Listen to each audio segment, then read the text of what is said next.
Hello, folks. Dan Bird here on Super Bowl Sunday. I am doing this solo today because I've got a bunch of things to do before Super Bowl and couldn't do it at the same time that Zuber's available. So I agreed to do one on my own. This will be a quick one, though. So let's talk about where the market is. Today is the 11th on a Sunday.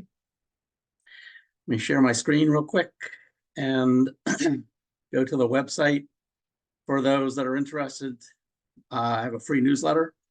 You can just go to breakpointtrading.net and click on this button right here to get the free newsletter.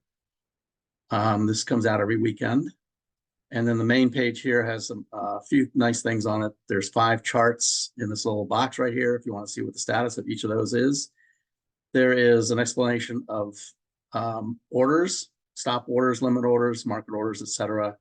Some testimonials, and then this, of course, is the long-term secular bull market chart that I always have on the front page of my website.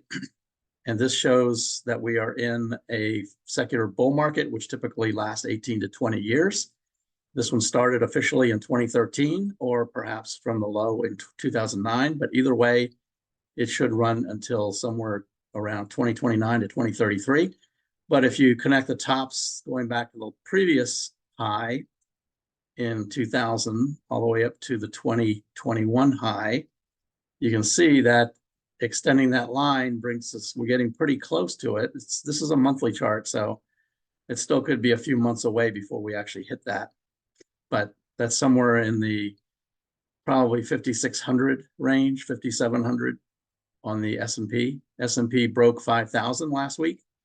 Just as I said it probably would a week ago. It hadn't quite hit 5,000 yet, but I said that this past week probably it would, which it did, and actually ended higher than that.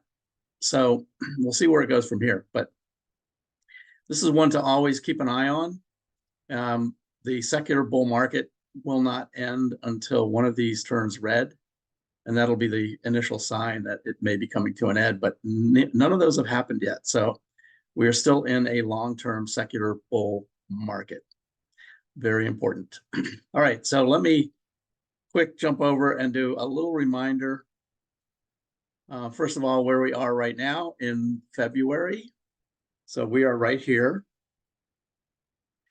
And this is on tomorrow, Monday. CPI comes out on Tuesday, the 13th. I'm going to talk about that here in a second. And then we have options expiration on Friday. And in general, the solid lines are going back 21 years, and the dashed lines are the presidential cycle, which I'll talk about in a second as well, going back to 1950. You can see in general the market over the next week probably climbs higher. I think there's no question that it probably will, especially with the CPI report coming out. And you'll see why when I show you that here in a minute. But then after that, the rest of the month of February, and by the way, most months, the second half of the month usually is a down month historically. But in February, it begins going down. We have President's Day, so next week is a shortened week, 4-day week. But this week, I expect a rally, and then we might roll over towards the end of the week after that. Here is the average of the S&P going back to 1950. These are only election years. This was put together by Tom Bowley from Earnings Beats. I added in some of these annotations right here. But what he did was he went back to every election year, back to 1950, took an average of each of those election years, and then graphed that whole thing. So these are only election years going back to 1950. Does not matter which party won. Doesn't matter if it was Democrat or Republican. This is just on average the way election years usually end up. And what you'll notice right here, where we are right about where this little spike is. So we had a right in that spike right there. That's this week. And then down and up a little bit towards the end of the month. And then starting in the last week of February, we have a big downdraft, a little bit up again, and then we hit the low in March. So this is something to be aware of. Doesn't mean it's going to happen again. Again, this is just an average, but it's 75 years worth of data. So March right there, if this happens again, will mark the low of the year for this election year. And then we'll head higher until we get near the conventions in the summertime, have another sell-off near the conventions and just before the election. And then once the election occurs, usually, and regardless of which party wins, usually the market heads higher into the end of the year. So we likely will be higher by the end of this year, but it's important to be aware of this March time period to see what's going to happen then. Here's the January barometer that I've talked about before, just to show you where we're at now. January barometer is made up of three components: the Santa rally, which is the last 5 days of December and the first 2 days of the new year, trading days. And then the second piece is the first 5 trading days of January, and the third piece is the full month. So as you can see, the first 2 were negative. Santa rally was -1%. The first 5 days was basically flat, but it technically came in negative. You can see this little tiny red bar right up here. But the full month of January came in higher, 1.59%. Remember that number, because I'm going to talk about that here in a second. So 1.59% for the month of January. This is the January barometer. Again, this is a study that was done by Stock Traders Almanac, going back about 50 years. This is the result of what they came up with. This box in the upper right is when the first 2 of those indicators are down, but the third one is up, which is what we had this year.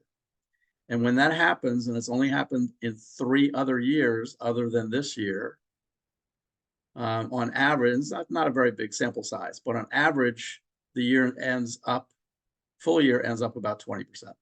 The last 11 months, so February to December, is up about 15%. That's on average, but it's only basically 3 years worth of data, because we don't know how 24 is going to end yet. So it's just 3 years worth of data. But the takeaway from this is that it does usually end higher. Now, if all 3 were down on average, and there's a lot more years where that happened, then the market ends down at the end of the year. But we're up here right now, so I expect the market to be higher. This is a study done by Tom Bowley from Earnings Beats, and a very interesting way that he analyzed this. So I want to explain the quartiles first, just for those that don't understand how quartiles work. He basically took all of the years going back to 1950. This is all of the years, not just election years, but all of the years. And he ranked them based on their January performance. So the number 1 January was 1987. You can see it ended up being a down year. And the worst January was 2009 in quartile 4. And you can see that it ended up as an up year. Now, those 2 are outliers. So you will always have outliers in statistical analysis. But what he did was he just ranked them all, and then he divided by 4 and divided them up into quartiles. So the quartile 1 are the group of Januaries that had the best performance. Quartile 2 is the group of Januaries that had the second best performance. Quartile 3 is the group of Januaries with the third best performance, and number 4 are the group of Januaries with the worst performance. So where are we? Right now, we're right here where this green line is. So we end up in quartile 2. So keep that in mind. So 1.59%, if you remember, our performance in January was right here near the low, but it's in quartile 2. So what does that mean? Well, here's the way they typically work out for the S&P, NASDAQ, and Russell. I'm just going to focus on the S&P this morning. 2024, 1.59%. You can see quartile 1, 2, 3, and 4. If January, on average, in quartile 1, Januaries were up 7%. The balance of the year up 15%. So that goes back to that 15% that I showed you a few slides ago right here. Here's the 15% from Stock Traders Almanac for the balance of the year, last 11 months, 15%. So that's quartile 1. Quartile 2, which is where we are, January's on average gain 3%. The balance of the year, they gain 10%. So add these together, that's 13% on average Quartile 1 was up 22% on average. We're at the bottom of this 3%, so we may not get the full 10%, but we definitely will be higher. Quartile 3 and 4, you can see right there. Now, how do these work out as far as percentages of how much of the gain will be? Again, we're in quartile 2, 2024 up 1.59%. So quartile 2 is this highlighted one over here. Balance of the year. Balance of the year means February to December. So the last 11 months. The times when the market has been higher at the end of the year, 84% of the time the market's higher. The times when it's been greater than 10%, but less than 20%, almost 58% of the time in quartile 2, the market is more than 10% higher. So I think we're pretty confident that we will be higher this year by the end. That's combining both this analysis, this quartile analysis, and the January effect with the presidential cycle that I showed you in the beginning that shows that we will be higher by the end of the year. Those two things combined, I think with a pretty high degree of confidence, we can say we will be higher by the end of this year. So 84% of the time, we're up. Minus 10%, only 1 year was minus 10%. So which year was that? In quartile 2, right there, 2001 was minus almost 16%. Balance of the year. And we had 1994 was negative and 2011 was negative. Those are the only 3 years that were negative, but only one of them was more than 10% and none of them were more than 20%. So you see right down here, minus 20%. No years in quartile 2 have ever been minus 20%, the balance of the year. So very slim. I mean, this could be the outlier. Who knows? We could have, this could be the 1 year out of 75 that is, we get minus 20. But in general, the average is 84% chance that we will be higher. This is the same look of the quartiles, but what I did was I highlighted the ones that were in secular bull markets and secular bear markets. And what you can see in quartile 1 is that the majority of these are in secular bull markets, end up in quartile 1. Remember, these are best performing Januaries and then how the year ended up. Quartile 2 has a few more secular bears, but mostly secular bull. And then 3 and 4 are pretty much evenly divided, I'd say, between 3 and 4. So that's the way it looks. So you can see right here, if we're in quartile 2, we're down here at the bottom. On average, it's up 10%. Balance of the year, so that's February to March. We are at the bottom of this range, so we may not get the full 10%. We may get more like 7 or 8%, but I think I'm pretty confident that we will be higher by the end of the year. So let's flip over now and talk about CPI, which is coming up this week. So first of all, on my website, on the charts page, I have the January effect right here. Here's 2024. You can track this. This is updated live in real time. So as the market is open each day, this will show you what the market's doing. You can see a huge run right here the last week or so. And that may continue next week. So down here, I have a lot of different things. These are all the sectors. These are all the industry groups. Over here, I have the top 10 lists from 3 different subscriptions that I have: VectorVest, Earnings Beats, which is Tom Bowley, and Investors Business Daily. And then down here, because I've been accumulating these and all the ones that drop off, while they may still be number 11 or 15 or 19, they still drop out of the top 10. But I've been accumulating these over time because they are all still good stocks. And what I'm doing now is I'm putting right on the website a list, it's a CSV file, that list of all of the ones that had previously been in the top 10 right there. And that list you can use for scans or looking for candidates, etc., anything like that. I have the Magnificent Seven right here, lots of different things on here. But what I want to look at is under the economic charts section, I have CPI. So here's headline CPI. We'll take a look at that. This is what comes out on Tuesday. And this shows you the 12-month window.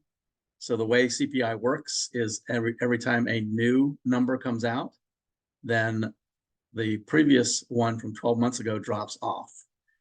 So this is the one that is going to drop in the report on Tuesday. And what you can see, first of all, notice the one from last month. It's very small. In fact, it's almost no gain at all. That one's the one that dropped off.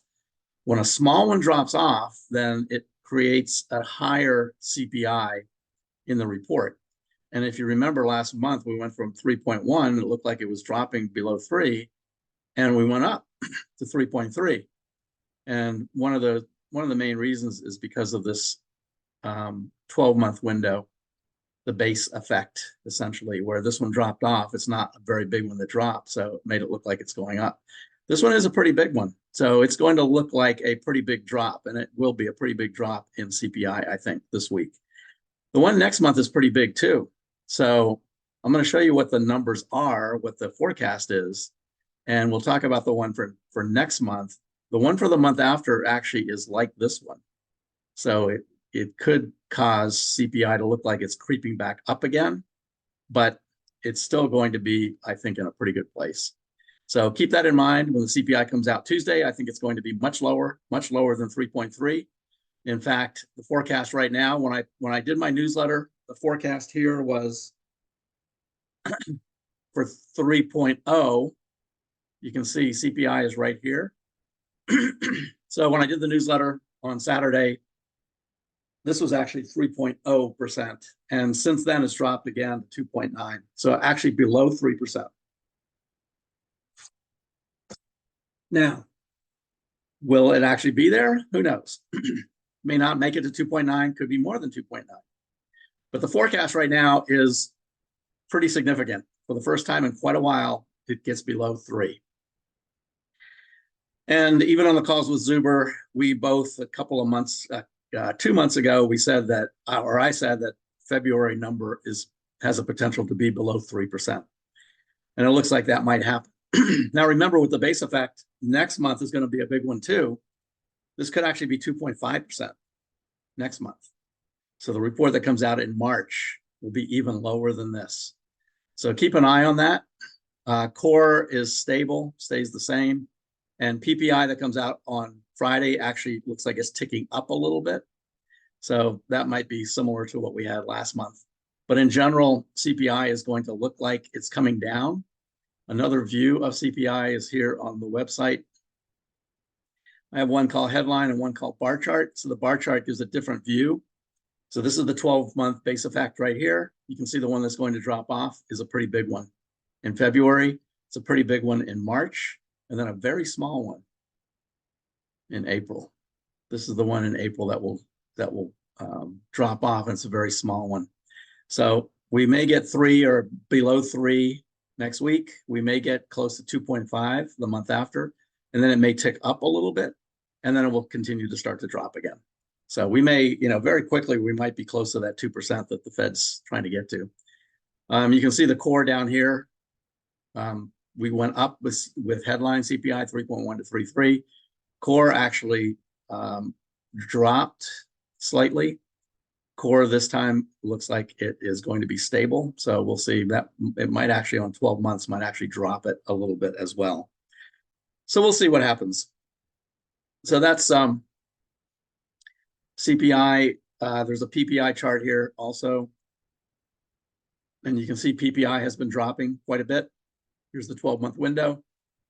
Now, the reason that PPI is showing that it's going to go up again is because 12 months ago it had an increase.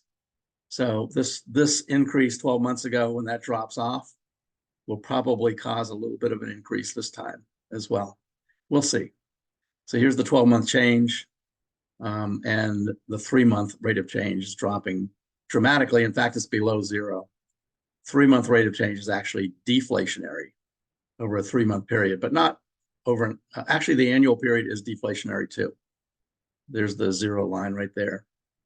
So the 12-month and the 3-month rate of change both are deflationary. So it might actually be good for this to move up a little bit and get us out of this deflationary cycle. But we'll see. That's next Friday. So that's it for today. In general, there are still negative divergences on on the markets. This is the NASDAQ right here.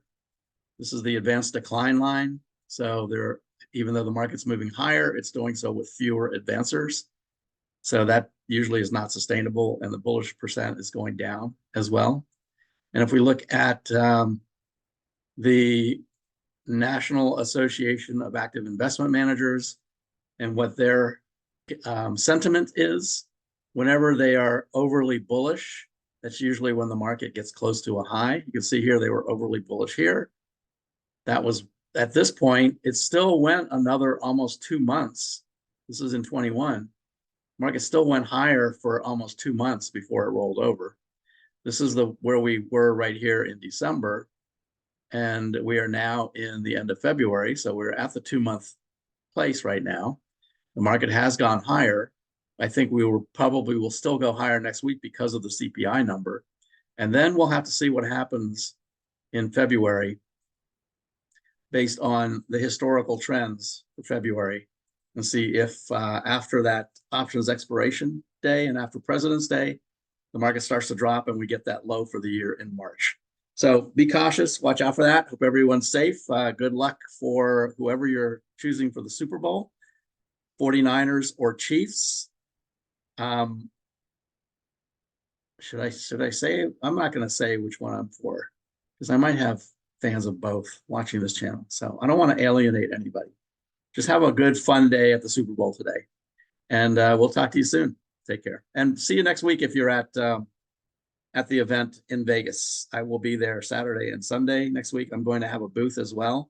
And we'll have my computer. So if you want to talk about any particular stocks or look at charts or try to understand how charts work, I will be there both days. So hopefully I'll see you then. Take care, everyone.